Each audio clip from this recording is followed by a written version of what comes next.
This is the IEFUU 100 watt USB charger. I was provided this charger for free to review as part of the Amazon Find Voices review program, but they have not paid for my review and they have no editorial control over what I say. So two cables are provided. There's a USB-A to C and a USB-C to C. This is a 100 watt charger, so the assumption would be that this cable is capable of 100 watts, although I haven't seen anything that claims that yet. It comes with a manual. However, this manual is an extremely generic laptop charger manual. It's not even a USB-C laptop, so I think they just threw this in to kind of have the general disclaimers there, but it doesn't tell you anything about this. It does come with a 1-year warranty card, and so here it says the TSKY Bear Store, although that wasn't the name of the store that was listed in the page. So, according to the documentation, it has 100 watt max for the top two USB-C ports, USB-C 1 and 2. I think it was like 25 watt max for the third port, and then 18 watt max for the USB-A port. Now, you cannot actually use all of these ports and get the full power all the time. It's 100 watt max total. So if you plug in more than one thing, some of these ports are going to derate to a lower setting.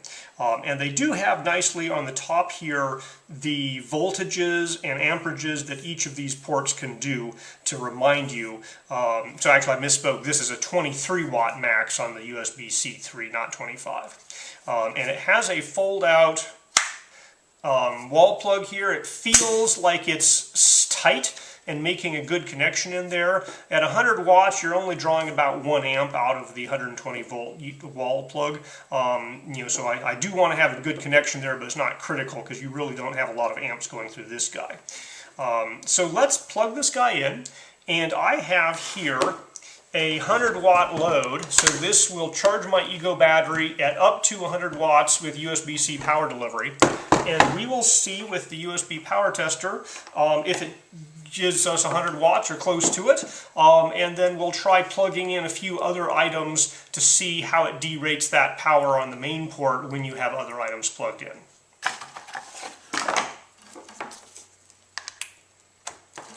Alright, there was a very tiny clunk of inrush flash. There was not a flash I saw, but I did hear the spark inside the plug. So it has, it draws some current when you first plug it in, so expect that.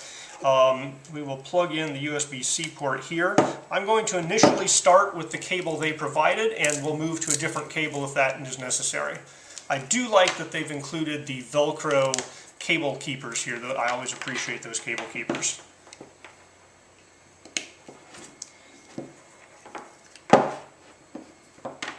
All right.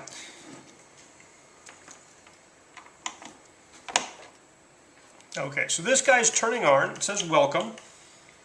It is starting to charge the battery, and we are at 20 volts, 1.5 amps, 40, 50. It's ramping up here, so apparently the battery charger ramps up its current draw.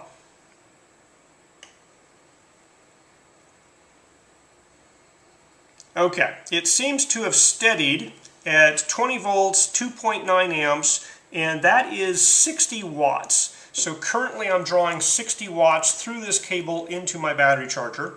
Now I've seen this battery charger take at least 64 or 62 watts with a 65 watt adapter. So I know my battery can draw at least 60 watts. It claims it can draw 100. I haven't seen 100 come out of it yet. But something is limiting our current to 60 watts there. According to the USB-C port here, it can go to 20 volt max at 5 amps, which would get us that, 100 watts there, but it's only drawing just a little under 3 amps. So I don't know if it's the USB meter or the cable. The USB meter is also supposed to go up to 100 watts, or the load or the power brick. So I'm going to take this cable off and go try a different cable and see if a different cable gives us any different results. Okay, this is a cable that is rated at 140 watts. At least it's advertised for that. I've never seen more than 65 watts go through this cable. Let's go ahead and give this another shot with a different cable. All right, it's charging the battery. The battery is ramping up its draw. Oh, much better. All right, so yes, the supplied cable was limiting the charge to about 60 watts.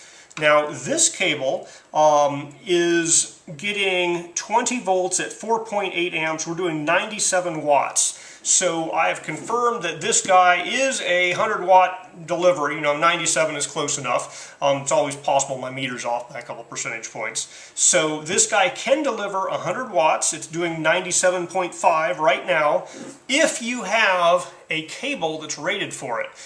This is a 140 watt rated cable. So if you're not getting as many watts as you need with the provided cable, you'll need to upgrade the cable. Now, that being said, many laptops only need 40 or 60 watts. So I was getting 60 watts through this cable.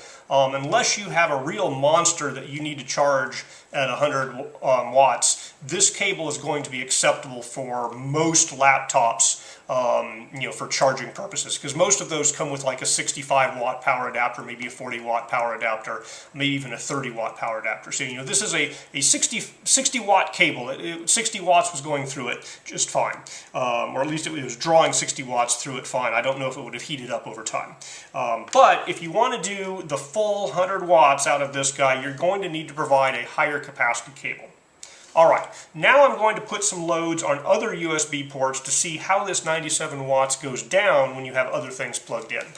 So first up is just my cell phone, and I'll start off with using the USB-A port. Say you have something small plugged into your USB-A port, and I am using the provided cable for the USB-A port. So my cell phone is charging, and I know from past experience that with this particular configuration, it's drawing about 10 watts. So we're drawing 10 watts off the USB-A port.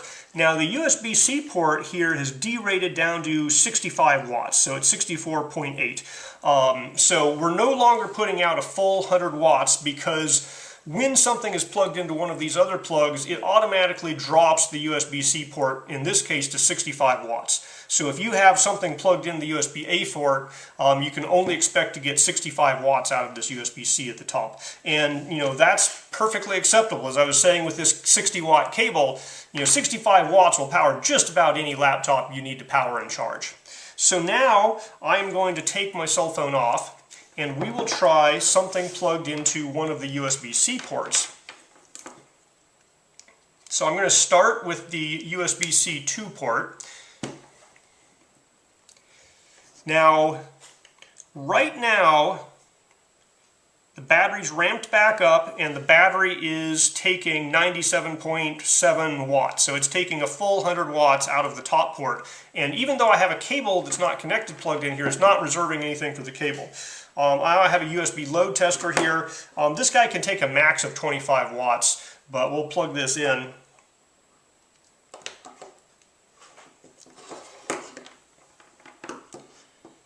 Alright, and right now it's taking 0.89 amps. So we really are looking and seeing what is this top port changing to. So right now it's gone back to 65 watts. So it looks like if you plug something into a USB-C port that's not the number one port, the number one port scales back to 65 watts. I'm going to adjust this up.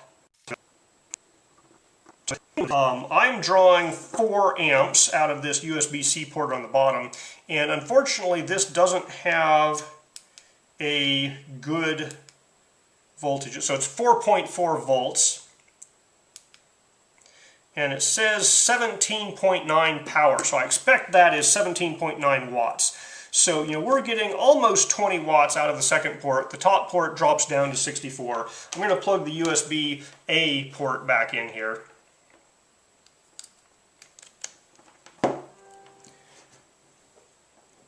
Okay, it's renegotiating. My meter's changing. So this guy's drawing 10 watts. This guy's drawing almost 20 watts. And now the top port here is currently not delivering any power. It's at 20 volts, but nothing is being drawn. So yeah, right now the USB-C 1 port looks like it's not having any power drawn from it.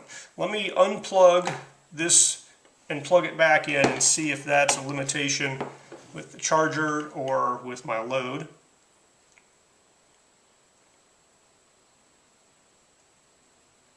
Okay, so now it is drawing some power, and it is currently 32 watts.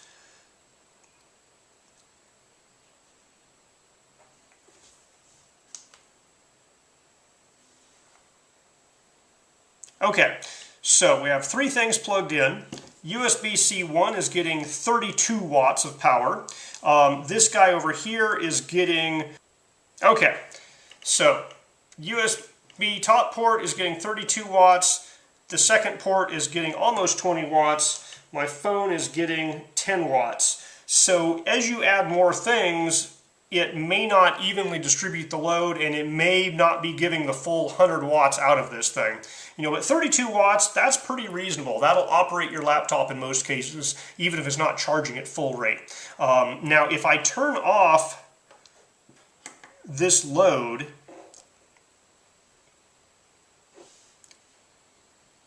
let me unplug it. So I've disconnected the second USB-C port here. And I know it's renegotiating power because we have this welcome thing, and then the lights are here. Now, there might be a problem with my load. My load here is the Ego battery charger because it doesn't go back up to drawing power. It's providing 20 volts, but the load's not drawing power. So I have to unplug the load and plug it back in. I don't know if that's a problem with the load or with this guy here. I haven't seen that behavior with this load before, so it might be something having to do with this adapter.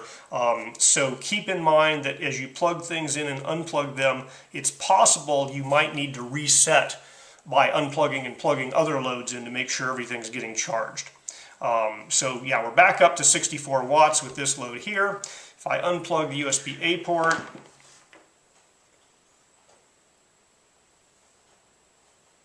all right, it's renegotiating power.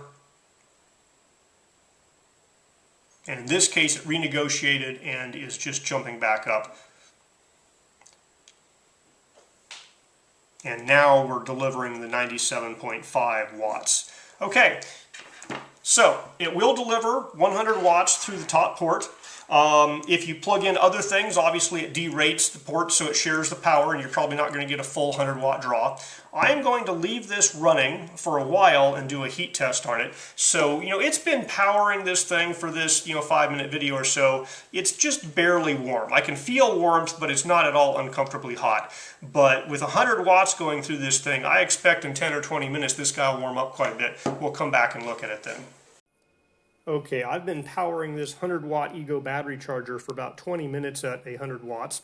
You can see this cable is warm. You can I mean, in my hand it doesn't feel warm, but it's warmer than ambient. It's 26 degrees, and ambient down here is like 20, say 22. Now the charger here, the hotspot on the charger is at 54 degrees centigrade, and I can hold on to it, I can touch it, I can grip it. It is definitely a very warm hand warmer. It's not painful to hold, but it would get uncomfortable if I were to hold it for longer than just the 20 or 30 seconds here. I do not see any excess resistance on the AC side of things. This is still very cool, so that looks fine. It's just, the heat internally generated there. So I'm not seeing any dangerous hot spots or anything, and I've seen laptop power bricks that get this hot as well, but you can expect there's 64 centigrade on that side, but you can expect this guy to get hot if you're running the full 100 watts through it for a long period of time.